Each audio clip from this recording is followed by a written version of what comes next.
Namaskar. How are you? How is Pragraj?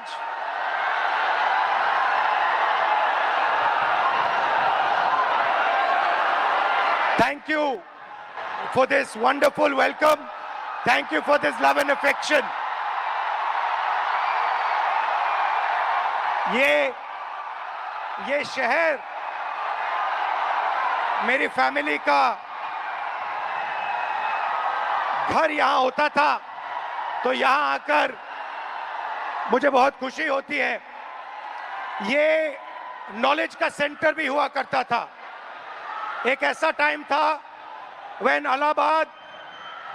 Allahabad University was one of the best universities in the country.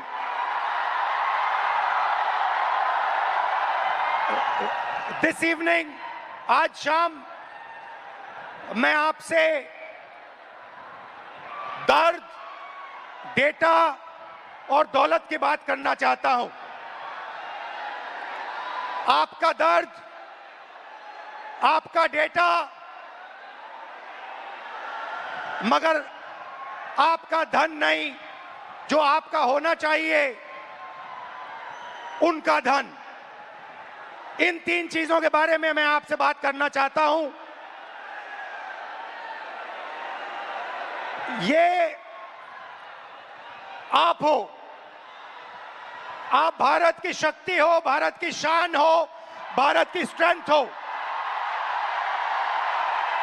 और जब मैं कहता हूं आप भारत की शक्ति हो, भारत की स्ट्रेंथ हो, मैं भीड़ की बात नहीं कर रहा हूं, मैं हर हिंदुस्तान के नागरिक, हर यूथ की बात कर रहा हूं, इंडिविजुअल्स की बात कर रहा हूं।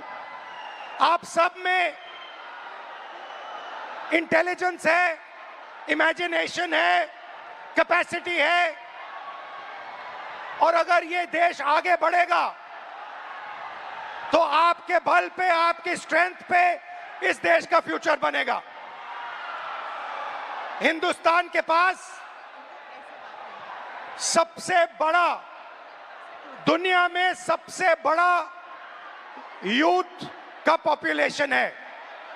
40 करोड़ युवा, आप जैसे युवा, एनर्जेटिक युवा इस देश में रहते हैं। ये इस देश की स्ट्रेंथ है।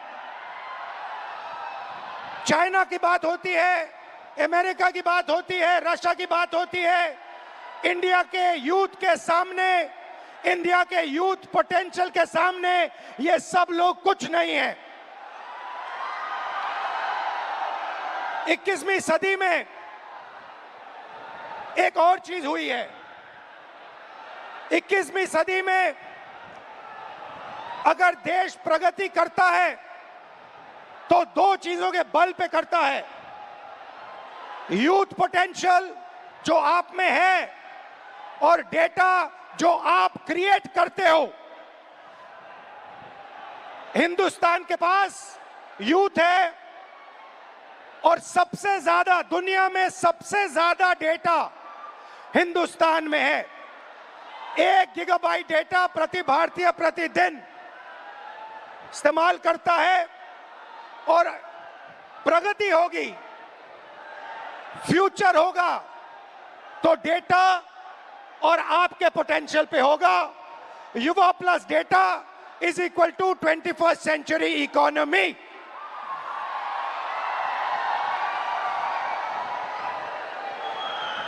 ब्रदर्स एंड सिस्टर्स, मीडिया में एआई की बात होती है। Everybody speaks about AI, but I want to make one thing very clear, and ये आपको समझना चाहिए। आपके डेटा के बिना एआई का कोई मतलब नहीं है। अगर एआई बनता है तो आपके डेटा के बेसिस पे बनता है।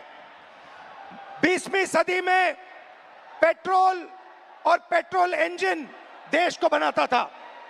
अगर 20वीं सदी में मैं आपके पास आता और आपसे कहता, देखिए मैं आपको पेट्रोल इंजन दे रहा हूं, मगर आपको पेट्रोल नहीं दूंगा, आप मुझे कहते इस पेट्रोल इंजन से मेरा कुछ नहीं होने वाला है।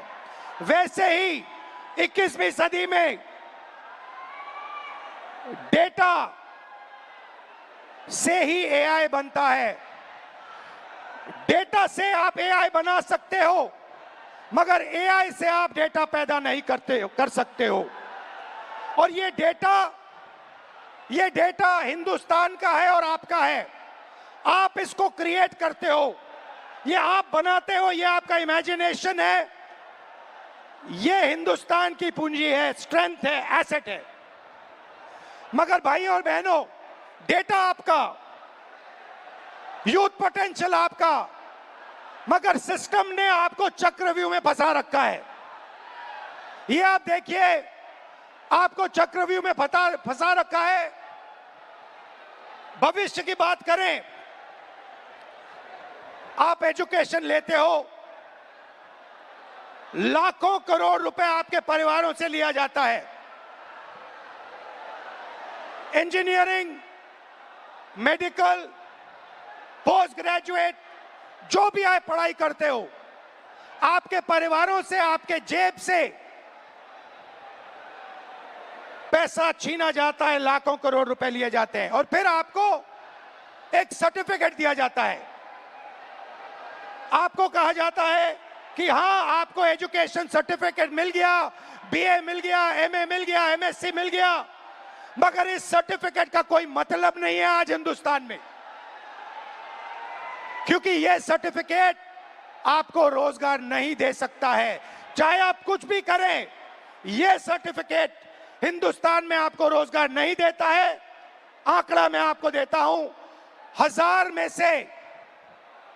1000 युवाओं में से सिर्फ 12 युवाओं को परमानेंट नौकरी मिलती है।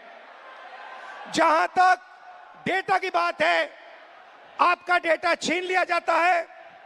बड़ी बड़ी कंपनीज को, जियो को, अदानी को, फेसबुक, गूगल को आपका डेटा दिया जाता है और आपको फंसाया जाता है। आपको कहा जाता है जितनी भी आपको रील्स देखनी है, जितने आपको व्हाट्सएप मैसेजेस भेजने हैं, जितना आप इंस्टाग्राम पे देखना चाहते हो, रील्स बनाना चाहते हो, आप बनाओ। भाई और बहनों, ये 21वीं सदी का नशा है।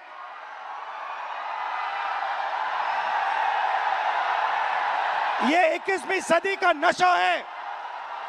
और फिर आपसे कहा जाता है कि ब्लिंकिट में काम करो, ऊबर में काम करो, मजदूरी करो, 21वीं सदी का नशा लो, मगर तुम्हें नौकरी नहीं मिल सकती, रोजगार नहीं मिल सकता इस हिंदुस्तान में।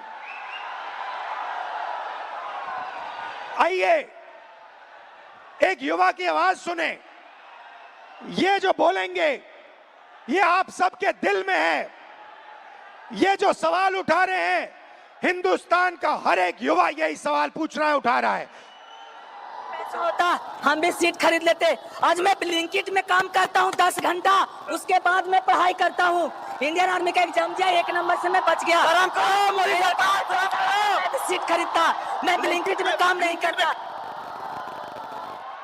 ये कह रहा है कि शिक्षा लेने के लिए मुझे ब्लिंकिट में बंधुआ मजदूर जैसे काम करना पड़ा, और उसके बाद मजदूरी करने के बाद, 21वीं सदी की मजदूरी करने के बाद पेपर लीक होता है, और कोई अमीर बच्चा, अमीर परिवार पेपर खरीद के मेरे फ्यूचर को खत्म करता है। आइए, वेलकम। कैसे हैं आप? नाम क्या आपका? मेरा नाम सर अजय राघव है। अविनाश और अजय। हाँ। आइए, अविनाश और अजय दोनों स्टूडेंट्स हैं, इनसे थोड़ा सुनते हैं, इनका एक्सपीरियंस क्या रहा है, बताइए। सर मैं यूपीएसआई एस्पिरेंट हूँ। तो पास पकड़ते हैं। सर मैं यूपीएसआई एस्पिरेंट हूँ, और उत्तर प्रदेश में यूपीएसआई की भर्ती 5 साल के बाद आती है। 2020-21 यूपीएसआई की भर्ती 2020-21 में आई थी। इससे पहले तो उसमें व्यापक स्तर पर घोटाला हुआ था। मैं मानता हूं इस चीज को कि वो भारत की एग्जामिनेशन हिस्ट्री का सबसे बड़ा घोटाला था। उसमें सैकड़ों एफआईआर दर्ज हुई, 350 से ज्यादा फेक एलिमेंट, डमी कैंडिडेट पकड़े गए। हमने सैकड़ों इनको प्रूफ दिए, लेकिन इन्होंने भर्ती को पूरा कर दिया। सर मेरा दरोगा बनना एक सपना था, मैं किसान फैमिली से बिलोंग करता हूँ, तो मैंने नई भर्ती की आस में और फिर से पढ़ना शुरू कर दिया, और मुझे पढ़ते पढ़ते 4 साल गुजर गए। सर 2025 में फिर यूपीएसआई की भर्ती आई, और ये चीज़ें 2025 में भी देखने के लिए मिली। सर यूपीएसआई के अंदर स्कोर कार्ड तक रिलीज नहीं करते हैं। मैंने परीक्षा दी है, मुझे ये नहीं पता चल पाता है कि मेरे रॉ मार्क्स कितने हैं और मेरे नॉर्मलाइजेशन मार्क्स कितने हैं, क्योंकि अलग अलग शिफ्ट में पेपर होता है। तो ये नॉर्मलाइजेशन का प्रक्रिया अपनाते हैं, ये तक नहीं बताते हैं कि कौन सा नॉर्मलाइजेशन फॉर्मूला इन्होंने यूज किया है। जो यूपीपी आरपीबी जो पुलिस, उत्तर प्रदेश पुलिस एवं प्रोन्नति भर्ती बोर्ड है सर, ये अकाउंटेबिलिटी इसकी फिक्स करने वाला कोई नहीं है। हमने तमाम प्रयास कर लिए, जनता दरबार चला गया, मैं इनके कैबिनेट मंत्रियों को ज्ञापन दे लिए, उल्टा इन्होंने मेरे को पकड़ के जेल में डाल दिया। मेरा गुनाह अपराध सिर्फ इतना था कि मैं इनके जनता दरबार योगी जी से मिलने चला गया। सर ये नॉर्मलाइजेशन का फॉर्मूला नहीं बताते हैं, ये खुद तय करते हैं कि किस अभ्यर्थी के मतलब मार्क्स बढ़ा करके अंदर लेना है और किस अभ्यर्थी को बाहर करना है। ये उत्तर प्रदेश पुलिस का भर्ती बोर्ड तय करता है। इनको क्या दिक्कत है? अगर ये फेयर भर्ती कराते हैं तो इनको नॉर्मलाइजेशन देना चाहिए। सर मैं एक चीज इसमें जोड़ना चाहूंगा कि जो नॉर्मलाइजेशन है ये पेपर लीक से ही बड़ा स्कैम है, क्योंकि इनकी अकाउंटेबिलिटी फिक्स करने वाला नहीं है। ये नॉर्मलाइजेशन फॉर्मूला जारी नहीं करते हैं, ये शिफ्ट वाइज नॉर्मलाइजेशन डेटा नहीं देते हैं, इनको खुली छूट मिली हुई है। मेरा नाम अविनाश है, मैं इन्हीं छात्रों में से कोई एक जरूर हूं। चूंकि मैं ये कह सकता हूं सर कि मैंने अपनी तैयारी 2018 में शिक्षक भर्ती के लिए की थी। 2018 से आज तक मैं उसी की तैयारी कर रहा हूं। क्यों? सरकार के पास जगह खाली है, फिर भी वैकेंसियां नहीं दी जा रही हैं। उसके बाद ये होता क्यों है सर? ये सरकार की मानामानी है। इसमें सरकार अगर चाहे बच्चों से कि वैसा नहीं कि क्या कहते हैं एक डिमांड कर रहे हैं। 2018 से लेकर आज तक कई सारे धरना प्रदर्शन, कई सारे ज्ञापन ये दिए हैं। उसके बाद दूसरा मुद्दा ये कि 2022 से ही मैं यूपी पेट की तैयारी यूपी SSS आयोग से करता हूं। यूपी SSS आयोग 2022 से मैं तैयारी कर रहा हूं, और उसकी भर्तियां आज भी ऑन रिकॉर्ड में बात कर रहा हूं कि कम से कम 9 से 10 वैकेंसियां आज तक क्लियर नहीं हुई है। और उसमें से बहुत सारी वैकेंसियां जिसके लिए हम लोगों ने लाठी खाई, ज्ञापन दिया, लोगों से जाके मिले कि हमारी दर्द, हमारे दुख को समझा जाए, लेकिन आज तक सरकार के कान में ये बात पहुंची नहीं है। इसमें से बहुत सारे ऐसे हमारे भाई बहन हैं जो उस चीज से पीड़ा में ग्रसित हैं। और बताइए। और सर ये है कि देखिए, हमारी कुछ मांगे हैं, आपसे भी है, सरकार से भी है, कि ये जो जितनी वैकेंसियां हैं उसका एक प्रॉपर कैलेंडर तैयार कर दें। आप चुनाव कराते हैं, 3 महीने में रिजल्ट देते हैं, आप हमारा रिजल्ट 5 साल में नहीं दे पा रहे हैं, पहली चीज। दूसरी चीज, हमारी वैकेंसियों का यूपी SSS स्पेशली कोई स्कोर कार्ड नहीं जारी करता है मेंस का। अगर उनको कुछ भी करना होगा वो रोल नंबर दे देंगे। मतलब अकाउंटेबिलिटी और ट्रांसपेरेंसी होनी चाहिए। जी एग्जैक्टली यही चीज है। आपने लाखों रुपए लगाए होंगे पढ़ाई में। जी सर, 2018 से आज तक। हाँ जी। और आपका एक्सपेक्टेशन था कि इस पैसे से, शिक्षा से आप आगे बढ़ पाओगे। जी सर एग्जैक्टली। अब आपको क्या लग रहा है? अब क्या आपका प्लान क्या है? सर अब प्लान ये है कि हम भर्तियों का इंतजार करते हैं, क्या पता अगली पंचवर्षीय भी बीत जाए, इसकी भी कोई श्योरिटी नहीं है। और फिर 3-4 बार एग्जाम करते हो, बीच में पेपर लीक हो जाता है। सर ये इशू तो बहुत सारे हैं। अभी एक यूपी PSC का था, RO का, मैं खुद उसका अभ्यर्थी था। एक बार पेपर हुआ, दोबारा पेपर लीक हो गया था, फिर उसके बाद दोबारा हुआ वो पेपर। लेकिन वो जो हमारा टाइम गया वो हमें कौन देगा?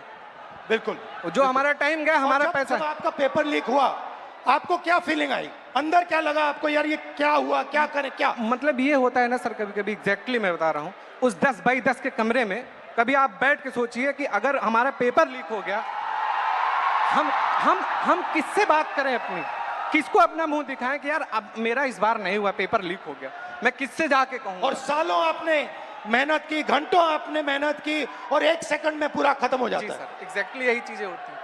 और ये जो दुख दर्द है ये मैं नहीं हूं, ये इसमें ये से सब है। लगभग जितने लाखों खड़े करोड़ों युवा हैं सब लाखों करोड़ों युवा हैं सर।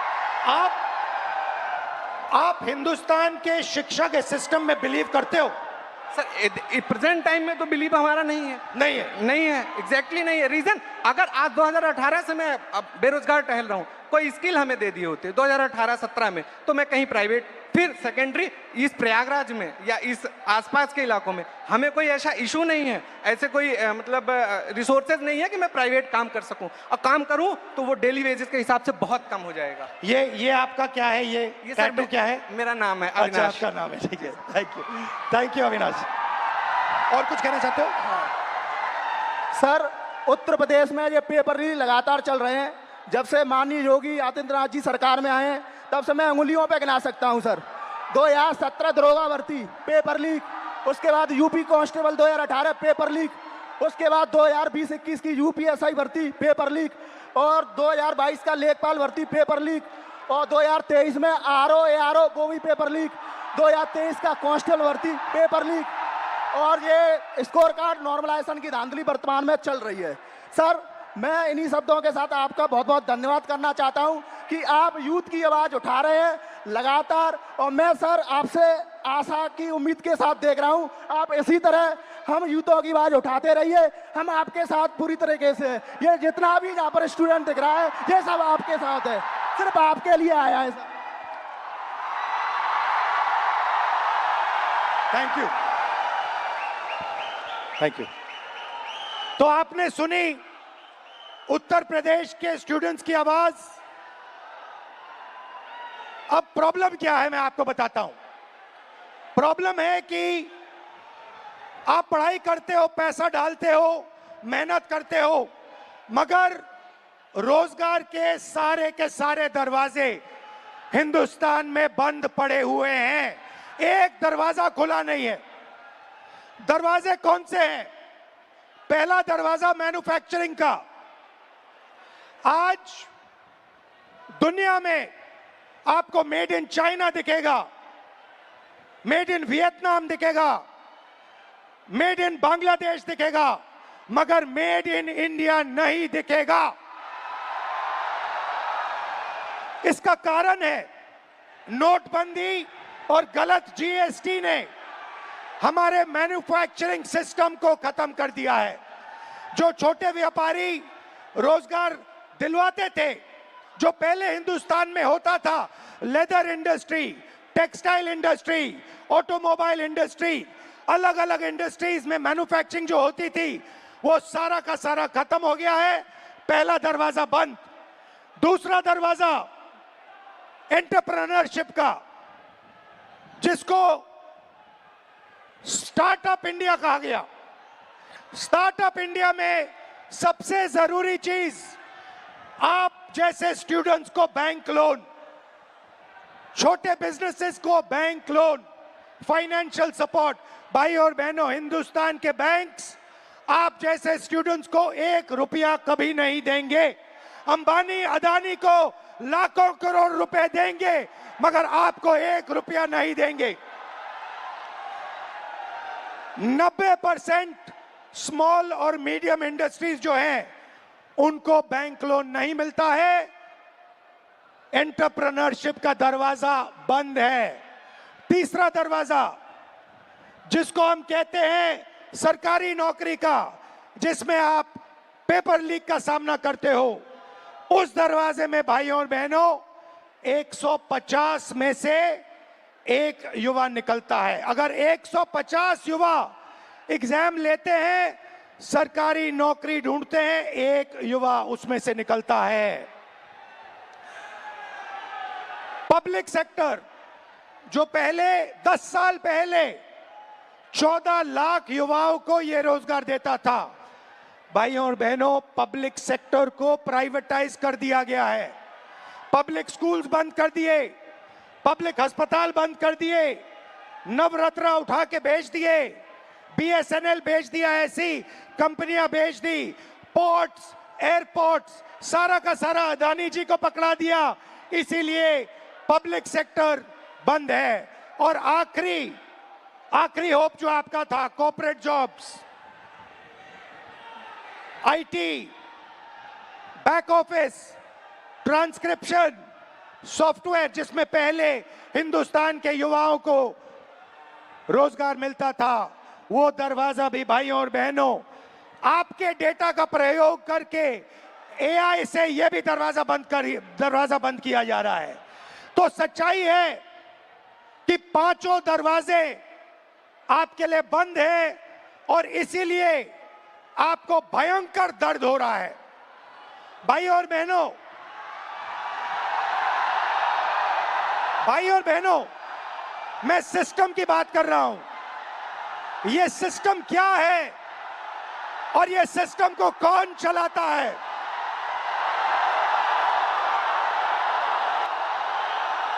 भाइयों और बहनों, डेटा आपका, दर्द आपका, दौलत इनकी।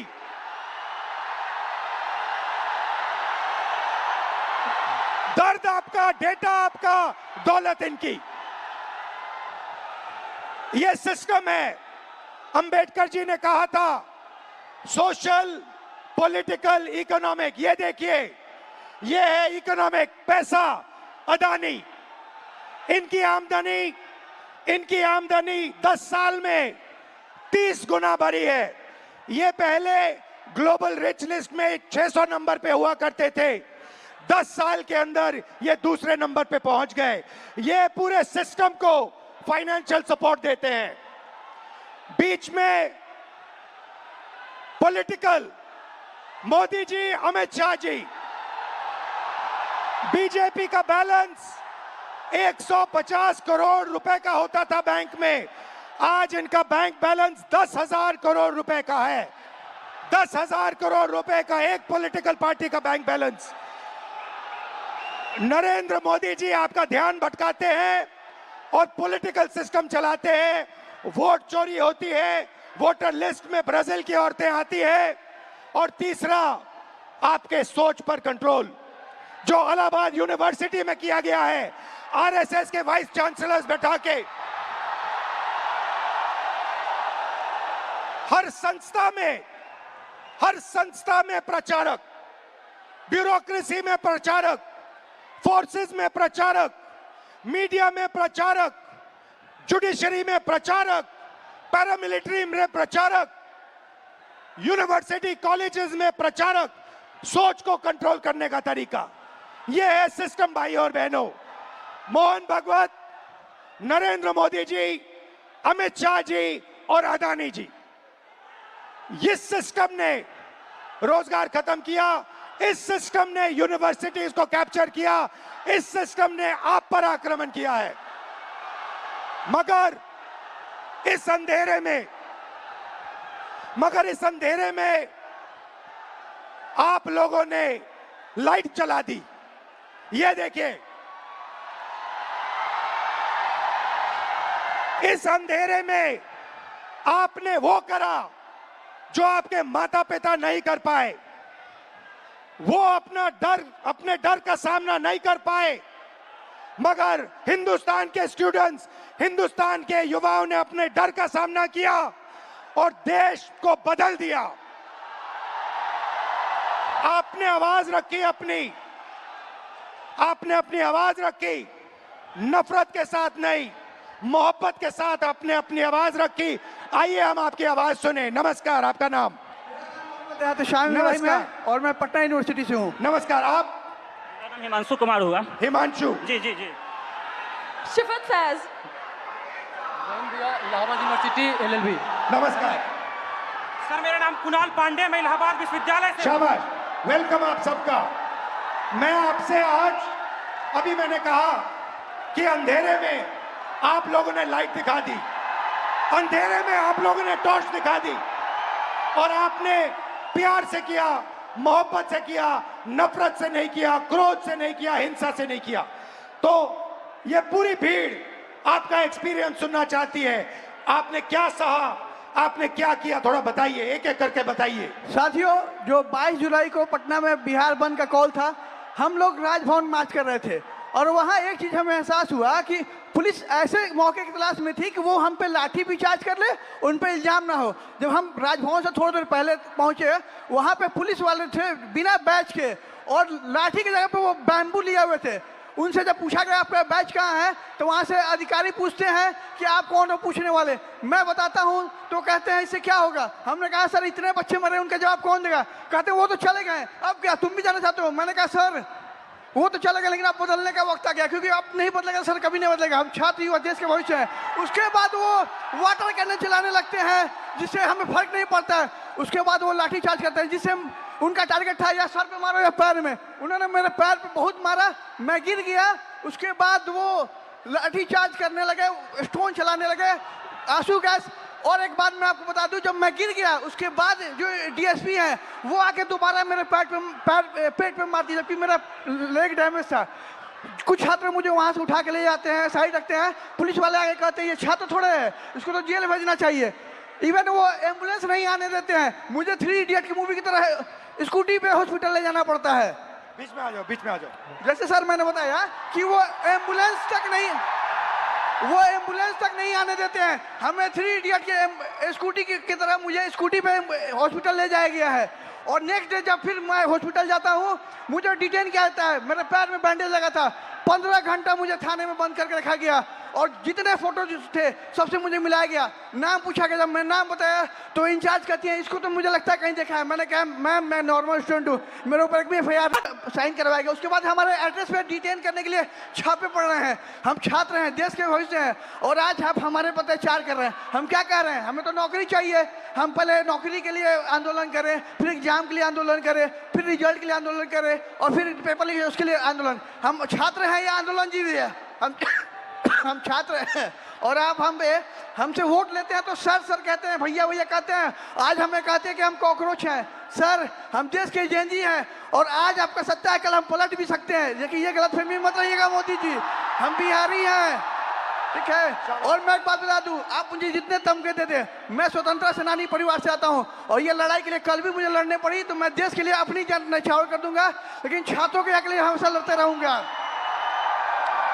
क्योंकि राम मनोहर लोहिया ने कहा है ना कि अगर सड़कें सुनी होगी तो संसद आवारा हो जाएगा। तो सर आप जब सरकार डरती है पुलिस को आगे करती था। हमारा जवाब है कितनी लंबी जेल तुम्हारी देख लिया, देखेंगे।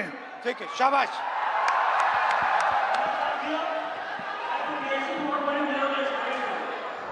सर मैं मतलब कि मैं बीएड हमारी मम्मी करवाई थी ज़मीन बेचकर। 4 साल से वैकेंसी अभी तक नहीं आई है सर। जब आंदोलन करने जा रहा हूँ तो सर मतलब कि सम्राट चौधरी का गुंडा जो कि पुलिस जो हम लोग को लाठी से मारती है और जेल भेजती है। सर जब हम लोग आंदोलन करते हैं तो डिटेन कर लिया जाता है। उसके बाद मतलब कि कुछ भैया को जेल भेज दिया जाता है। उसके बाद मतलब कि हम लोग जब स्टेट क्वालिफाइड। रिलैक्स करो, कोई प्रॉब्लम नहीं है, घर में हो अपने, खुल के बोलो, टेंशन मत लो। ये जब मैं पहली बार ऐसे बोला था मैं भी नर्वस था, इसमें कोई प्रॉब्लम नहीं है, खुल के बोलो। मैं मतलब state qualified, CTET qualified, PG BEd करके आया हूँ, फिर भी 4 साल से वैकेंसी नहीं आई है सर। जब मतलब कि आंदोलन 4, 5, 6 साल से मैं पटना में रहकर पढ़ाई करता हूँ, किसान का बेटा हूँ सर। ये महीना का 10 से 15 हज़ार रुपये खर्चा होता है सर, कहाँ से मम्मी देगी। अब मम्मी टेंशन में चली जाती है। मेरे पास 2 ऑप्शन है सर, या चाय का दुकान खोलूंगा या सुसाइड करूंगा सर, उसके अलावा कोई ऑप्शन नहीं है सर मेरे पास। सुसाइड आपका ऑप्शन नहीं हो सकता ब्रदर। मेरे पास PG BEd इतना स्टेट सीटेट क्वालिफाइड होने के बाद 20,000 का नौकरी भी नहीं मिलेगा सर पूरा इंडिया में। उसके बाद मैं सर जब मतलब कि मम्मी मतलब कि सुनती है कि आंदोलन में गया है तो मम्मी को पानी चढ़ने लगता है सर टेंशन से। उसके बाद सर मतलब हमारे एक मंत्री हैं बिहार के, अशोक चौधरी नाम है सर, वो 56 साल के होकर वो प्रोफेसर बने हैं सर, जो कि नीतीश कुमार के राइट हैंड है सर। वो कैसे बन गए सर, बिना विदाउट इंटरव्यू का कैसे बने सर? एक सीट खा गया सर ये मतलब युवा का। अच्छा आपके फैमिली ने कर्ज लिया? सर जमीन बेच के मतलब BEd किया हूँ सर। सोच लीजिए कि हम किस लेवल के हैं फैमिली सर। अभी तक 4 साल से वैकेंसी नहीं आई है सर। सोचिए हर महीना सर हम मतलब वैकेंसी डेट निकाला जाता है, लेकिन निकाला मतलब कि वो निकलता नहीं है सर। आज भी सितंबर में एग्जाम का डेट दिया हुआ है, अभी तक फॉर्म नहीं आया है सर। फिर आंदोलन करूंगा, फिर थाना में जमा होऊंगा, लेकिन डरूंगा नहीं सर इस सम्राट चौधरी के गुंडा से। शाबाश, शाबाश, बहुत अच्छा बोले। ग्रीटिंग्स टू ऑल, मेरा नाम शिफत फैज है और मैं थोड़ा पास से पकड़ा। ग्रीटिंग्स टू ऑल, मेरा नाम शिफत फैज है और मैं फर्स्ट फीमेल वाइस प्रेसिडेंट हूँ पटना यूनिवर्सिटी स्टूडेंट यूनियन की, इंडिपेंडेंटली इलेक्टेड। जब 20 तारीख को दिल्ली के जंतर मंतर के प्रोटेस्ट के दौरान पुलिस और गवर्नमेंट के थ्रू स्टूडेंट पर ब्रूटली मारा पीटा गया, उन पर वाटर कैनाल्स फेंके गए, उन पर टीयर गैसेस चार्ज किए गए, उसके खिलाफ 22 जुलाई को पटना में स्टूडेंट्स ने प्रोटेस्ट का कॉल दिया। वहाँ स्टूडेंट्स मौजूद हुए और पीसफुल प्रोटेस्ट उन्होंने स्टार्ट किया, लेकिन फिर बिहार पुलिस और बिहार सरकार ने स्टूडेंट के साथ फिर से ब्रूटली ट्रीट किया, उन्हें मारा और रातों रात उनके घर से उन्हें डिटेन कर लिया जाता है बिना इस जानकारी के कि वो कौन से पुलिस स्टेशन में है, वो कौन से किस थाने में है। इन सब हमने 23 जुलाई को पेपर लीक के खिलाफ, स्टूडेंट ब्रूटैलिटी के खिलाफ और बिना अनलॉफुल वे में डिटेन होने के खिलाफ एक प्रोटेस्ट रखा अपने यूनिवर्सिटी के कैंपस में। लेकिन हमारे प्रोटेस्ट स्टार्ट करने से पहले ही वहाँ पर पुलिस, सीआरपीएफ और एसडीएम मौजूद थे। सर, हम छात्र हैं और हमें एज अ वाइस प्रेसिडेंट मुझे यूनिवर्सिटी के गेट से घुसने नहीं दिया जा रहा था। फिर भी क्योंकि मेरा वो प्रोटेस्ट था, हम लीड करने के लिए जैसे तैसे घुसे।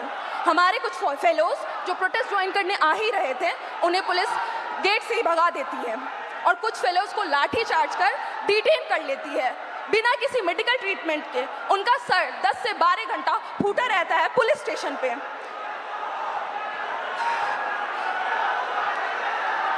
लेकिन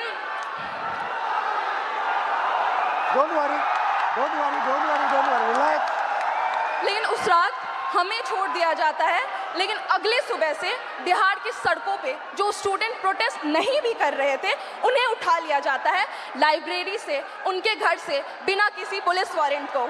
और 25 जुलाई को शिवान में एक 47 फायर किया जाता है, उसमें एक स्टूडेंट की मौत हो जाती है और एक स्टूडेंट हॉस्पिटलाइज रहता है। क्या इसके खिलाफ बिहार सरकार ने अपनी एक आवाज़ नहीं उठाई, ना ही एक बात रखी? खैर, आप सब जानते हैं कि बुराई का अंत होता है और हमारी जीत हुई।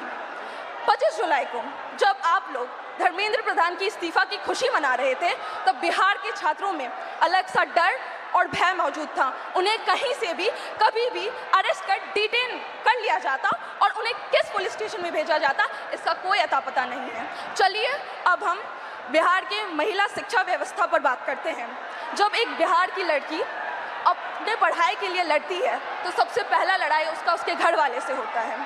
वो जैसे तैसे घर से निकल तो जाती है, फिर बिहार सरकार वैकेंसी नहीं निकालती है, फिर उसके लिए वो प्रोटेस्ट करती है, वैकेंसी निकालती है, फिर पेपर लीक हो जाता है, फिर उसके लिए वो प्रोटेस्ट करती है, फिर प्रोटेस्ट करती है, उसी दौरान उन्हें मारा जाता है, डिटेन कर लिया जाता है, अरेस्ट कर लिया जाता है।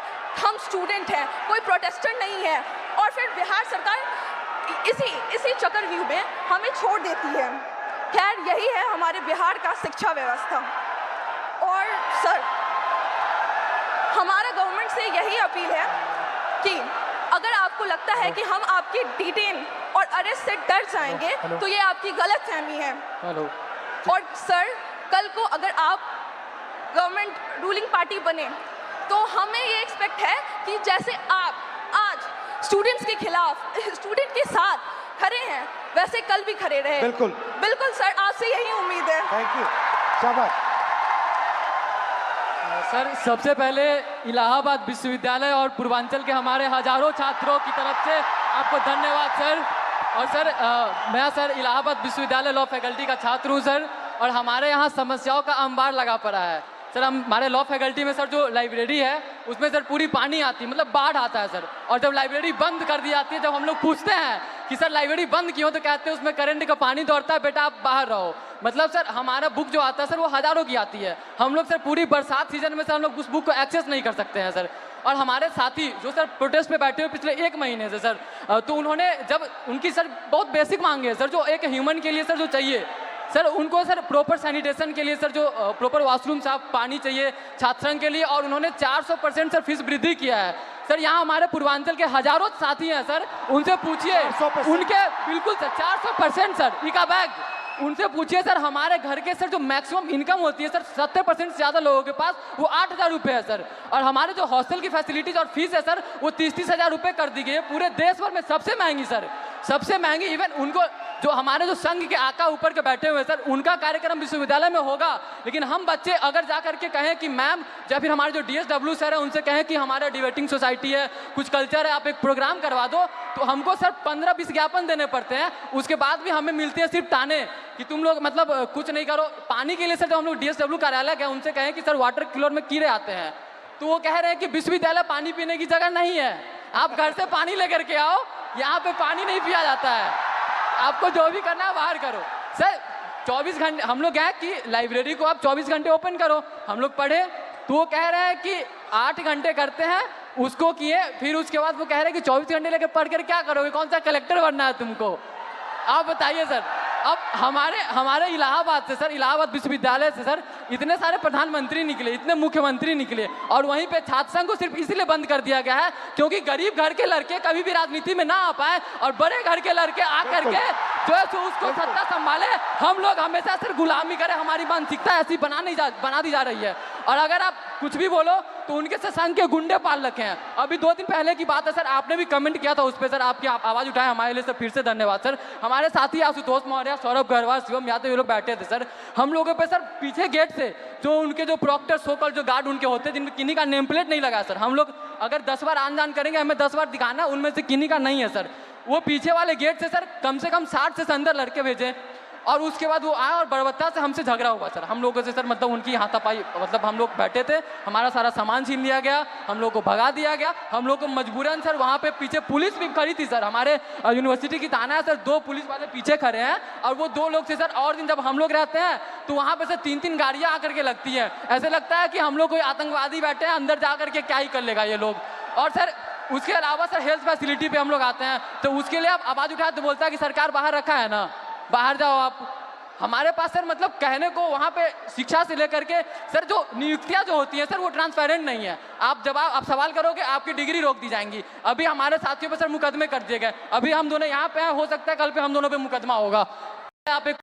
यहाँ हमारे पूर्वांचल के हजारों साथी हैं सर, उनसे पूछिए, उनके बिल्कुल सर 400% सर इका बैग, उनसे पूछिए सर, हमारे घर के सर जो मैक्सिमम इनकम होती है सर 70% से ज़्यादा लोगों के पास वो 8,000 रुपये है सर, और हमारे जो हॉस्टल की फैसिलिटीज़ और फीस है सर वो 30-30 हज़ार रुपये कर दी गई है, पूरे देश भर में सबसे महंगी सर, सबसे महंगी। इवन उनको जो हमारे जो संघ के आका ऊपर के बैठे हुए सर, उनका कार्यक्रम विश्वविद्यालय में होगा, लेकिन हम बच्चे अगर जा करके कहें कि मैम, या फिर हमारे जो DSW सर है उनसे कहें कि हमारा डिबेटिंग सोसाइटी है, कुछ कल्चर है, आप एक प्रोग्राम करवा दो, तो हमको सर 15-20 ज्ञापन देने पड़ते हैं। उसके बाद भी हमें मिलती है सिर्फ ताने कि तुम लोग मतलब कुछ नहीं करो। पानी के लिए सर जब हम लोग DSW कार्यालय गए, उनसे कहें कि सर वाटर कूलर में कीड़े आते हैं, तो वो कह रहे हैं कि विश्वविद्यालय पानी पीने की जगह नहीं है, आप घर से पानी लेकर के आओ, यहाँ पे पानी नहीं पिया जाता है, आपको जो भी करना है बाहर करो।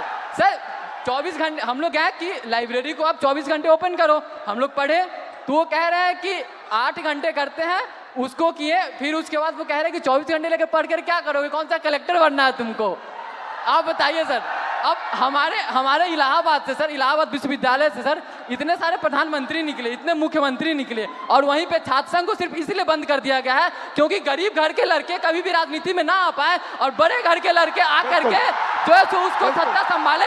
हम लोग हमेशा सर गुलामी करें, हमारी मानसिकता ऐसी बना दी जा रही है, और अगर आप कुछ भी बोलो तो उनके से संघ के गुंडे पाल रखे हैं। अभी 2 दिन पहले की बात है सर, आपने भी कमेंट किया था उस पर सर, आपकी आवाज़ उठाए हमारे लिए सर, फिर से धन्यवाद सर। हमारे साथी आशुतोष मौर्य, सौरभ गहरवाल, शिवम यादव, ये लोग बैठे थे सर, हम लोगों पे सर पीछे गेट से जो उनके जो प्रॉक्टर सोकल जो गार्ड उनके होते हैं, जिनमें किन्हीं का नेम प्लेट नहीं लगा सर, हम लोग अगर 10 बार आन जान करेंगे, हमें 10 बार दिखाना, उनमें से किन्हीं का नहीं है सर। वो पीछे वाले गेट से सर कम 60 से अंदर लड़के भेजे, और उसके बाद वो आए और बर्बरता से हमसे झगड़ा हुआ सर, हम लोगों से सर, मतलब उनकी हाथापाई, मतलब हम लोग बैठे थे, हमारा सारा सामान छीन लिया गया, हम लोग को भगा दिया गया, हम लोग को मजबूरन सर वहाँ पे पीछे पुलिस भी खड़ी थी सर, हमारे यूनिवर्सिटी की थाना है सर, 2 पुलिस वाले पीछे खड़े हैं और वो 2 लोग थे सर। और दिन जब हम लोग रहते हैं तो वहाँ पे सर 3-3 गाड़ियाँ आकर के लगती हैं, ऐसे लगता है कि हम लोग कोई आतंकवादी बैठे हैं, अंदर जा करके क्या ही कर लेगा ये लोग। और सर उसके अलावा सर हेल्थ फैसिलिटी पे हम लोग आते हैं तो उसके लिए आप आवाज़ उठाए तो बोलता है कि सरकार बाहर रखा है ना, बाहर जाओ आप। हमारे पास सर मतलब कहने को वहाँ पे शिक्षा से लेकर के सर जो नियुक्तियाँ जो होती हैं सर वो ट्रांसपेरेंट नहीं है। आप सवाल करोगे आपकी डिग्री रोक दी जाएंगी। अभी हमारे साथियों पे सर मुकदमे कर दिए गए, अभी हम दोनों यहाँ पे हैं, हो सकता है कल पे हम दोनों पे मुकदमा होगा। बिल्कुल सर, ये वहाँ का नियम है सर हम कह देना चाहते हैं, बिल्कुल सर हम कह देना चाहते हैं सर, हम गांधी के अनुयायी थे, गांधी के अनुयायी है, गांधी के अनुयायी रहेंगे और उन संगी या कोई भी हो सर हम डरने वाले नहीं है। आइडियोलॉजी से समझौता सर जीवन में कभी नहीं होगा। हम पहले भी आपके खिलाफ थे, हम पहले भी अन्याय के खिलाफ थे, हम आज भी है सर, हम आगे भी रहेंगे। और सर आपके साथ के लिए सर फिर से हमारे सभी पूर्वांचल के साथियों की तरफ से सर एकदम फिर से धन्यवाद सर, आप हमारे लिए आए सर, धन्यवाद सर। बहुत अच्छा बोले आप। सर मेरा नाम कुणाल कुमार पांडे है सर, मैं इलाहाबाद विश्वविद्यालय के 3य वर्ष का छात्र हूं सर। हमारे विश्वविद्यालय में सर जो सीटें हैं उसमें 50% की कटौती कर दी जाती है और हमारा जो फी है सर उसे एक बार में 400% की बढ़ा दिया जाता है और प्रत्येक वर्ष 10% की वृद्धि की जाती है। सर इसी के विरोध में हम लोग पिछले 30 दिनों से धरना प्रदर्शन कर रहे हैं। सर हमें विश्वविद्यालय में धरना नहीं देने दिया जाता है सर, और सर हमें कभी कठिनाइयों का सामना करना पड़ता है। और सर हमारे जो VC मैम है सर, वो जो छात्र धरना प्रदर्शन करते हैं सर उन पर FIR कर देती है। हमारे 5 साथियों पर FIR कर दिया गया है और उन्हें विश्वविद्यालय के अंदर प्रवेश मना कर दिया गया है सर। हम इससे बहुत पीड़ित हैं सर। इलाहाबाद विश्वविद्यालय के सभी छात्र बहुत उम्मीद से आपके पास आए हैं सर। मुझे पता है मैं यहाँ से जाऊंगा, कल मेरा भी निलंबन हो जाएगा, मेरे पर भी FIR हो जाएगा, लेकिन मैं अपने VC मैम से कहना चाहूंगा, मैम मैं इलाहाबाद विश्वविद्यालय का छात्र हूँ, ना मैं निलंबन से डरता हूँ, ना मैं AK-47 से डरता हूँ। जो मेरा हक है, जो मेरा अधिकार है, मैं वो लेकर रहूंगा और जब तक हमारी मांगे पूरी नहीं होती हम इस धरने से नहीं उठेंगे। शाबाश, धन्यवाद sir. Very good, thank you, thank you.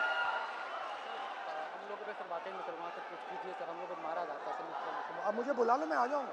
हाँ, अलंकार है, मुझे बुला लो, मैं आ जाऊंगा। ठीक है, घबराओ मत। Very good. तो ये थी बिहार और उत्तर प्रदेश और इलाहाबाद यूनिवर्सिटी की आवाज। अब मैंने आपसे कहा कि आपने अंधेरे में टॉर्च जला दी, आपने हिंदुस्तान के स्टूडेंट्स को जगा दिया। आप सब अब बात समझ गए हो। मैंने आपसे सिस्टम की बात की। हम नफरत से और हिंसा से कभी काम नहीं करेंगे।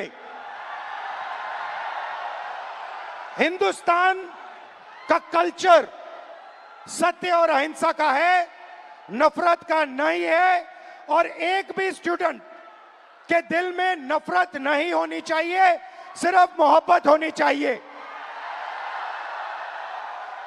मैंने आपको पिछली स्लाइड में मोदी जी की फोटो दिखाई, अमित शाह जी की फोटो दिखाई, अदानी जी की दिखाई, मोहन भागवत की दिखाई, मगर नफरत नहीं करनी है, सिस्टम बदलना है।